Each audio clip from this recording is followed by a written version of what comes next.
നമസ്കാരം. രാഹുൽ മാക്കൂട്ടത്തിനെതിരെ കുറച്ച് കേസുകൾ വന്നു. 2-3 കേസുകൾ വന്നു. 3 സ്ത്രീകളെ 3 വെച്ച് വ്യത്യസ്തമായി പീഡിപ്പിച്ച കേസ്.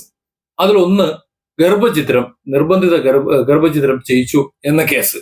രണ്ടാമത് പീഡിപ്പിച്ചു എന്ന കേസ്.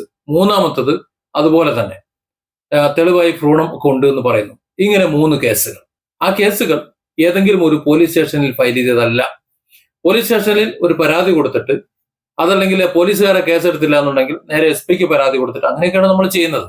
എന്നാൽ അതൊക്കെ മാറി നേരെ മുഖ്യമന്ത്രിക്കും പ്രതിപക്ഷ നേതാവിനുമൊക്കെ പരാതി കിട്ടുന്നു. ഇമെയിലിൽ പരാതി കിട്ടുന്നു. ഇമെയിൽ എന്ന് പറയുമ്പോൾ ആൾ അങ്ങനെ ഒരാൾ ഉണ്ടോ ഇല്ലയോ എന്ന് പോലും അറിയില്ല. അങ്ങനെ ഉണ്ടോ ഇല്ലയോ എന്ന് അറിയുന്നതിന് മുമ്പ് രാഹുൽ മാങ്കൂട്ടത്തിനെതിരെ ആയതുകൊണ്ട് ആ പരാതി പെട്ടെന്ന് തന്നെ വേണ്ടപ്പെട്ടവർക്ക് പോലീസ് മേധാവികൾക്ക് അയച്ചു കൊടുക്കുന്നു. അടുത്ത സെക്കൻഡിൽ രാഹുൽ മാങ്കൂട്ടത്തിനെ കസ്റ്റഡിയിലെടുത്ത് ജയിലിലാക്കാൻ നോക്കുന്നു. ഇത്തരത്തിലൊരാളുണ്ടോ, അത് നടന്ന സംഭവമാണ്, പ്രത്യേകിച്ച് അദ്ദേഹം ഒരു ജനപ്രതിനിധിയാണ്, MLA ആണ്. ആ നിലയ്ക്ക് ഇതിൽ എന്തെങ്കിലും വാസ്തവമുണ്ടെന്ന് അന്വേഷിക്കേണ്ടതാണ്. പ്രഥമ ദൃഷ്ടിയ അത് നിലനിൽക്കോ, അത് ശരിക്കും കേസാണോ എന്ന് നോക്കേണ്ടതാണ്. അതൊന്നും നോക്കാതെ രാഹുൽ മാങ്കൂട്ടത്തിനെതിരെ പോലീസ് സേന ഇത്ര തിടുക്കപ്പെട്ട് നീങ്ങുന്നുണ്ടെങ്കിൽ ഈ പരാതി ഫ്രെയിം ചെയ്തത് പാർട്ടിയുടെ നേതൃത്വത്തിലാണ്, അല്ലെങ്കിൽ പാർട്ടി പറഞ്ഞിട്ടാണ് എന്നാണ് നമ്മൾ മനസ്സിലാക്കേണ്ടത്. അങ്ങനെയാണ് മനസ്സിലാക്കുന്നത്. അതുകൊണ്ടാണ് ഇത്രയധികം ചർച്ച വരുന്നതും ഇത്രയധികം രാഷ്ട്രീയ ഇടപെടലുകൾ ഉണ്ടാവുന്നതും പോലീസ് സേന ഈ നിലയിൽ തന്നെ പെരുമാറുന്നതും. ഫെനി നയനാന്റെ നേരെയുള്ള കേസ് തന്നെ നമുക്ക് നോക്കാം. ഫെനി നയനാന് എതിരെയുള്ള കേസ് എന്താണ്? രാഹുൽ മാങ്കൂട്ടത്തിന് വേണ്ടി സംസാരിച്ചു. രാഹുലിന്റെ സുഹൃത്താണ്. ചാലഞ്ച് ചെയ്ത് ചോദിച്ചു. കഴിഞ്ഞ ഫേസ്ബുക്ക് പോസ്റ്റിൽ അദ്ദേഹം ചോദിച്ചത്, നേരത്തെ ഇരയെ പീഡിപ്പിക്കാനായി വണ്ടിയിൽ കൊണ്ടുപോയി രാഹുൽ മാങ്കൂട്ടത്തിന് ഇട്ടുകൊടുക്കുകയും ആ പീഡനം കഴിഞ്ഞിട്ട് തിരിച്ചു കൊണ്ടാക്കുകയും ചെയ്ത ആൾ താനാണ് എന്ന് പറഞ്ഞുകൊണ്ട്, തന്റെ വണ്ടിയിലാണ് കൊണ്ടുപോയത് എന്ന് പറഞ്ഞുകൊണ്ട് തന്നെ 2ാം പ്രതിയാക്കി കേസെടുത്തു. എന്തേ തന്നെ അറസ്റ്റ് ചെയ്യുന്നില്ല എന്ന് ചോദിച്ചാണ്. ചാലഞ്ച് ചെയ്തതാണ്. ശരിയാണ്. കാര്യം ഫെനി നയനാനൊക്കെ ഒരു കൂട്ടുപ്രതി മാത്രമാണ്. അതായത് രാഹുൽ മാങ്കൂട്ടത്തെ അറസ്റ്റ് ചെയ്യുമ്പോൾ അതിന് ചില കൂട്ടുപ്രതികൾ വേണം. ടാർഗറ്റ് ഫെനി നയനാനൊന്നും അല്ല. പക്ഷെ ഇപ്പോഴത്തെ അവസ്ഥയിൽ ഫെനി നയനാനും ഒരുപക്ഷെ ടാർഗറ്റായി വരുമെന്നാണ് തോന്നുന്നത്. അദ്ദേഹത്തിന്റെ പേരിലും കേസ് വന്നിട്ടുണ്ട്. ഇപ്പൊ മനസ്സിലാക്കുന്നത് രാഹുൽ മാങ്കൂട്ടത്തിനെ മാത്രമല്ല, രാഹുൽ മാങ്കൂട്ടത്തെ കുരുക്കാൻ വേണ്ടി, അയാൾ തകരാൻ വേണ്ടി, അയാൾക്ക് വേണ്ടി സംസാരിക്കുന്ന മുഴുവൻ ആൾക്കാരെയും കേസെടുത്ത് അകത്താക്കുക. കേസെടുക്കുക എന്ന് പറയുമ്പോൾ ശരിയായ കേസല്ല, കള്ളക്കേസ്, വ്യാജ കേസെടുത്ത് അകത്തിടുക. അതല്ല എന്നുണ്ടെങ്കിൽ രാഹുൽ മാങ്കൂട്ടത്തിന് വേണ്ടി ശബ്ദിക്കാൻ ആരെയും അനുവദിക്കാതിരിക്കുക. എന്നാൽ ഫെനി നയനാൻ പറയുന്നത് എനിക്കെതിരെ ആ ഉമ്മാക്കിയൊന്നും നടക്കില്ല എന്ന് തന്നെയാണ്. ഞാൻ എന്റെ കയ്യിൽ കംപ്ലീറ്റ് തെളിവുകളുണ്ട്, ഞാനത് വക്കീലിന്റെ കൊടുത്തിട്ടുണ്ട്, വേണ്ടപ്പെട്ടവരെയൊക്കെ എത്തിച്ചിട്ടുണ്ട്, അതുകൊണ്ട് തന്നെ നിങ്ങൾക്ക് ഒരു ചുക്കും ചെയ്യാൻ സമ്മതിക്കില്ല എന്ന് പറഞ്ഞുകൊണ്ട് രാഹുൽ മാങ്കൂട്ടത്തിന്റെ കട്ടപ്രോയായി കൂടെ നിൽക്കുകയാണ്. ഞാൻ ഈ രാഹുൽ മാങ്കൂട്ടം ശുദ്ധവാനാണെന്നോ അദ്ദേഹം പുണ്യാളച്ചനാണോ എന്നൊന്നും ഞാൻ പറയുന്നില്ല. അദ്ദേഹം ഒരുപക്ഷെ എന്തെങ്കിലും അദ്ദേഹത്തിന് തരികടകൾ ഉണ്ടാകാം, ചിലപ്പോൾ ഇതുപോലെ മറ്റിടപാടുകളൊക്കെ ഉണ്ടാകാം. ഇനി UDF നേതൃത്വത്തിന് അതൊക്കെ അറിയാമായിരിക്കുകയും ചെയ്യാം. അറിയാവുന്നത് കൊണ്ടായിരിക്കാം ഒരുപക്ഷെ അവർ രാഹുൽ മാങ്കൂട്ടത്തിനെ തുടക്കത്തിൽ തന്നെ മാറ്റിവെച്ചത്. ആയിരിക്കാമെന്നേ പറയുന്നുള്ളൂ, ആണ് എന്ന് പറയുന്നില്ല. അങ്ങനെയാണ് എന്നുണ്ടെങ്കിലും ഈ വന്നിട്ടുള്ള 3 പരാതികളും പ്രോപ്പർ ചാനലിലൂടെ അല്ല വന്നിട്ടുള്ളത്. അതുകൊണ്ട് തന്നെയാണ് ഇതിന്റെ രാഷ്ട്രീയ പ്രേരിതം എന്ന് പറയുന്നത്. അതിനുശേഷമുള്ള നടപടികളും നോക്കിയാൽ നമുക്ക് മനസ്സിലാവും. ഫെനി നയനാൻ ചാറ്റ് പങ്കുവച്ചു എന്ന് പറഞ്ഞുകൊണ്ടാണ് അദ്ദേഹത്തിന്റെ പേരിൽ കേസ് വരുന്നത്. ഇത് ചാറ്റ്, അവഹേളിക്കുന്ന വിധത്തിലുള്ള ചാറ്റ്, ഐഡന്റിറ്റി വെളിപ്പെടുത്തുന്ന ചാറ്റ്, നമ്മൾ ആ ചാറ്റ് കണ്ടതാണ്. ആ ചാറ്റ്, നീളത്തിലുള്ള ആ ചാറ്റ് നമ്മൾ നോക്കിക്കഴിഞ്ഞാൽ അതിലെവിടെയും തന്നെ ഈ പറഞ്ഞ പരാതിക്കാരിയായ സ്ത്രീയുടെ പേരോ അവരെവിടത്തുകാരിയാണ്, എവിടെയാണ് താമസിക്കുന്ന വിധത്തിലുള്ള ഒന്നും, ഒരക്ഷരം എവിടെയും തിരിയില്ല. ഏതാണെന്ന് പോലും അറിയാൻ കഴിയില്ല.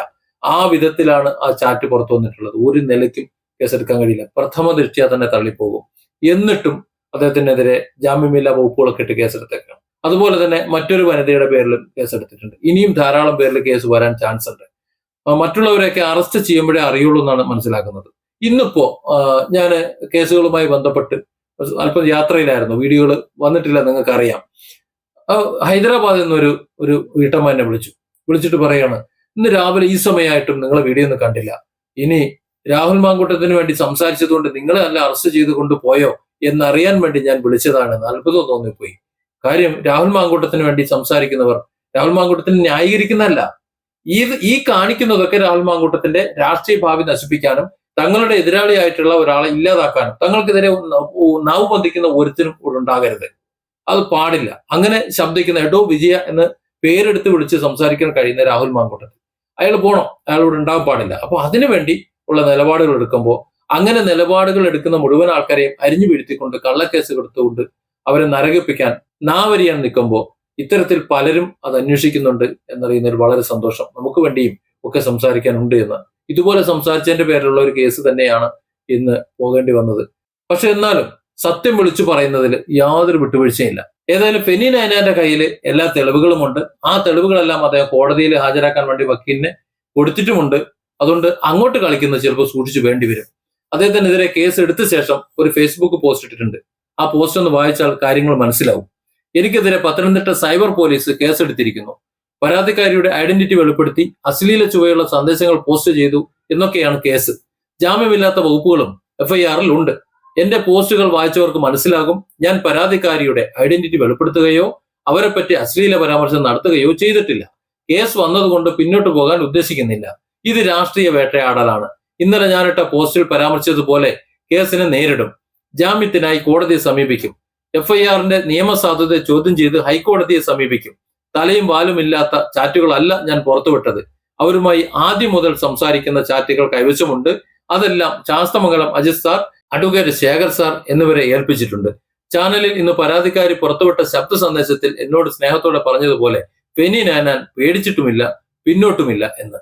നോക്കൂ, ഇതില് പ്രധാനപ്പെട്ട ഒരു വിഷയം, അശ്ലീല ചുവയുള്ള സന്ദേശങ്ങൾ പോസ്റ്റ് ചെയ്തു, പരാതിക്കാരിയുടെ ഐഡന്റിറ്റി വെളിപ്പെടുത്തി. ഞാനടക്കമുള്ള മുഴുവൻ ആൾക്കാരും നിങ്ങളും ഒക്കെ ഫെനി നയനാന്റെ ആ പോസ്റ്റ് വായിച്ചിട്ടുണ്ടാകും. ഇന്നലെ എല്ലാ ചാനലുകളും ഞാനടക്കം ആ ചാനലിന്റെ ആ സ്ക്രീൻഷോട്ട് അതേപടി തന്നെ വാർത്തയായി കൊടുത്തിരുന്നു. അതിൽ എവിടെയെങ്കിലും അത്തരത്തിലുള്ള ഒരു പരാമർശം ഉണ്ടോ? ഇല്ല. അപ്പോൾ ഉണ്ടായിട്ടല്ല കേസ് എടുക്കുന്നത്, കള്ളക്കേസാണ്. കള്ളക്കേസ് എടുക്കുന്നതിന് തെളിവ് വേണമെന്നില്ല. വലിയ വകുപ്പുകളൊക്കെ ഇടുക. ഇനി ഒരു ഫെനി നയനാനെതിരെ എടുത്തിട്ടുള്ള കേസിൽ ചിലപ്പോൾ പീഡന കേസൊക്കെ ഉണ്ടാകാം, പീഡിപ്പിച്ചു എന്നൊക്കെ ഉണ്ടാകാം. ഇതൊക്കെ നമുക്ക് എഴുതി ചേർക്കാം. അത്തരത്തിൽ എന്ത് വകുപ്പും എഴുതി ചേർത്ത്, എന്ത് കുറ്റകൃത്യവും എഴുതി ചേർത്ത് ഏത് വിധേനയും പൂട്ടാൻ നോക്കും. കോടതിയിൽ നിലനിൽക്കുന്നുള്ളത് കോടതിയിൽ എത്തുമ്പോഴല്ലേ. പക്ഷെ കോടതിയിൽ എത്തുന്നതിന് മുമ്പ് അയാൾ അറസ്റ്റ് ചെയ്ത് അങ്ങോട്ട് ഓടിച്ച് ഇങ്ങോട്ട് ഓടിച്ച് ഒരു 14 ദിവസം തൊട്ട് കിടപ്പിച്ച്, മനസ്സിലായില്ലേ? അതിനു വേണ്ടിയിട്ടുള്ള ഒരു നെട്ടോട്ടമാണ്. പക്ഷെ ഈ കളി ഫെനി നയനാനടുത്ത് നടക്കില്ല എന്നാണ് അദ്ദേഹത്തിന്റെ ഇതുവരെയുള്ള നിലപാടുകൾ എന്ന് മനസ്സിലാക്കുന്നത്. അതുകൊണ്ട് തന്നെ രാഹുൽ മാങ്കൂട്ടത്തിനെ അറസ്റ്റ് ചെയ്തതുപോലെ ഇനി അടുത്ത ഒരു അറസ്റ്റും ഈ പറയുന്നത് പോലെയുള്ള കൊണ്ടു നടത്തവും തെളിവെടുപ്പും നാടകങ്ങളും എല്ലാം ഇനി നടക്കാൻ പോകുന്നത് പക്ഷേ ഫെനി നയനാനായിരിക്കും. അത് കഴിയുമ്പോൾ ഇവിടെ കുറെ സോഷ്യൽ മീഡിയ ചാനലുകളുണ്ട്. അവർ മാത്രമാണ് ഇത്തരത്തിൽ കാര്യങ്ങൾ വിളിച്ചു പറഞ്ഞുകൊണ്ടിരിക്കുന്നത്. മാധ്യമങ്ങളൊക്കെ നാവടക്കിരിക്കുകയാണ്. ഇത്തരത്തിൽ സോഷ്യൽ മീഡിയ പേജുകളിലൂടെ ഈ കാര്യങ്ങൾ പറഞ്ഞുകൊണ്ടിരിക്കുന്ന മറ്റു പലരെയും തേടി ഇവർ വാളും കൊണ്ട് ഒരുപക്ഷെ വന്നെന്നും വരും. Different angles. Don't forget to subscribe and support this channel.